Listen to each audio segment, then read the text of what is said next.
बिहार में जिस तरह से सत्ता परिवर्तन हुआ है उस पर हम बात करेंगे केंद्रीय मंत्री अश्विनी चौबे से।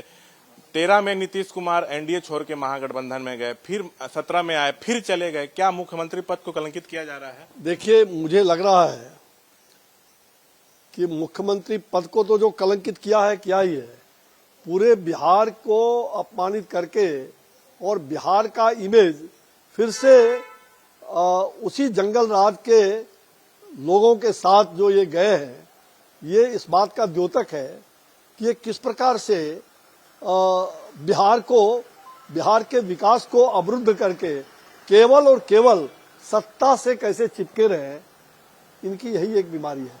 और इनको अहम और बहम, ये अहम और बहम, अहंकार और बहम जो है, ये इनकी सबसे बड़ी बीमारी है। 17 में तेजस्वी का साथ छोड़ो तो ये कहकर कि वो भ्रष्टाचार कर रहे हैं, तो क्या लगता है कि भ्रष्टाचार खत्म हो गया? मुझे लग रहा है कि भ्रष्टाचार का शिकंजा जब कसा जा रहा है, अभी ईडी की छापेमारी हो रही थी, उस समय भी ये चुप थे, इनके दल के लोग चुप थे।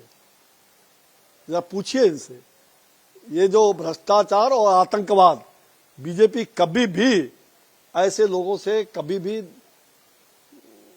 टॉलरेट नहीं किया है, ना करेगी। नीतीश ये भी कहे भ्रष्टाचार और आतंकवाद के सहारे जिस प्रकार से आज देश के अंदर ये वातावरण विकसित हो रहा है, बहुत ही दुर्भाग्यपूर्ण है।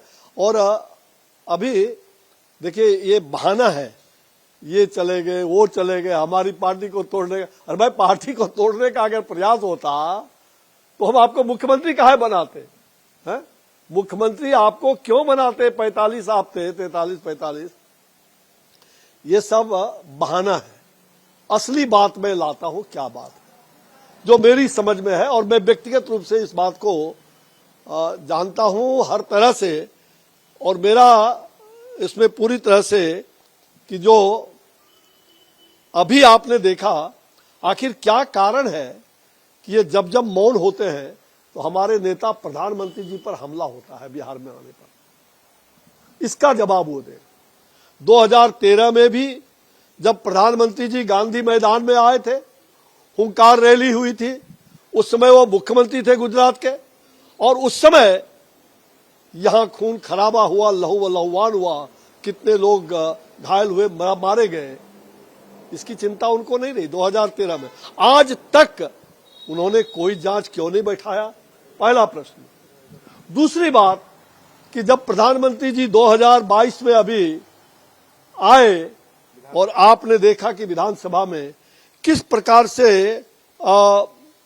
पीएफआई को जो ये मौका मिला, और हमारी सरकार ने एनआईए के माध्यम से, गृह मंत्री जी ने जिस प्रकार से शिकंजा कसना शुरू किया, इनकी छटपटाहट, और इनको लग रहा था कि अब तो हमारा अस्तित्व ही समाप्त हो जाएगा।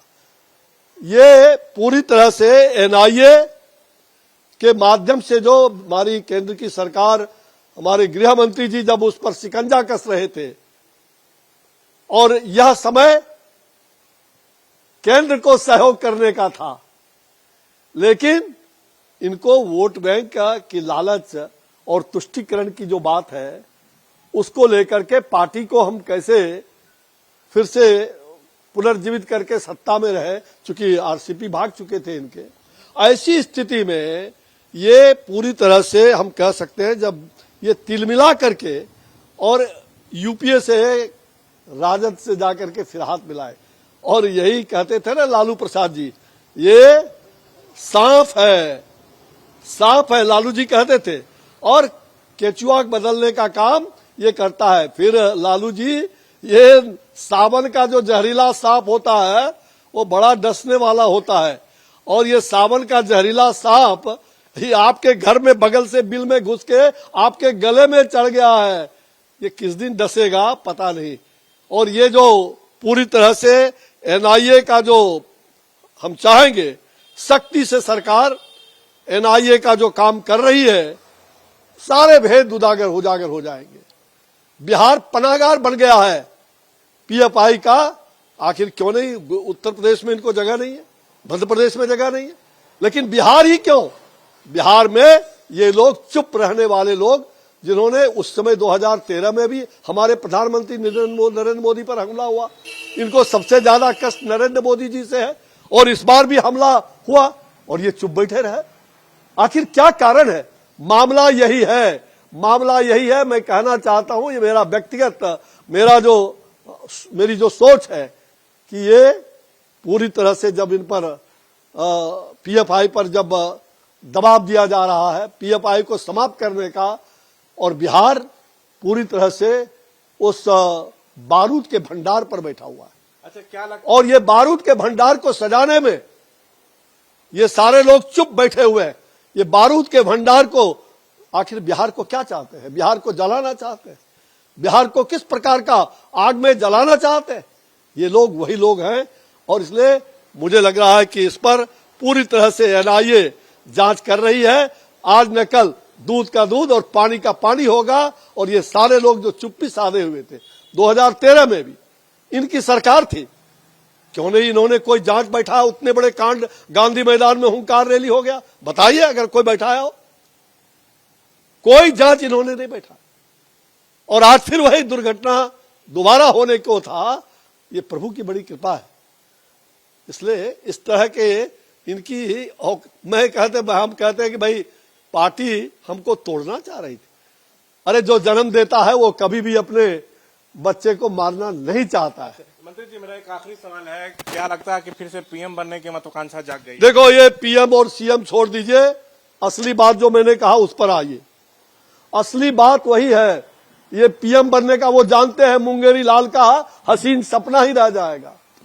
तो देखिए, एक बहुत गंभीर आरोप अश्विनी चौबे ने यहाँ लगा दिया कि 13 में जब गांधी मैदान में धमाका हुआ था तो नीतीश कुमार एकदम साइलेंट रहे, इस मामले पे कोई जांच नहीं बैठाई, जबकि वो सीएम थे। और ये भी कह रहे हैं कि जब विधानसभा में आए थे शताब्दी वर्ष के समापन समारोह में जब मोदी जी, तो उसके ठीक पहले पीएफआई का जो यहाँ पे मॉड्यूल चल रहा था, आतंकी ट्रेनिंग बात थी, वो सामने आई थी, लेकिन तब भी नीतीश कुमार चुप रहे।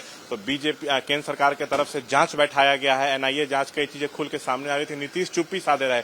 आखिर मोदी पर जब भी कोई अटैक की बात होती है तो नीतीश क्यों चुप रहते हैं? एनआईए जांच में कई बड़े खुलासे हो सकते हैं, इसलिए नीतीश ने समर्थन वापस ले लिया। बस यही एक कारण है, ये अश्विनी चौबे दावा कर रहे हैं।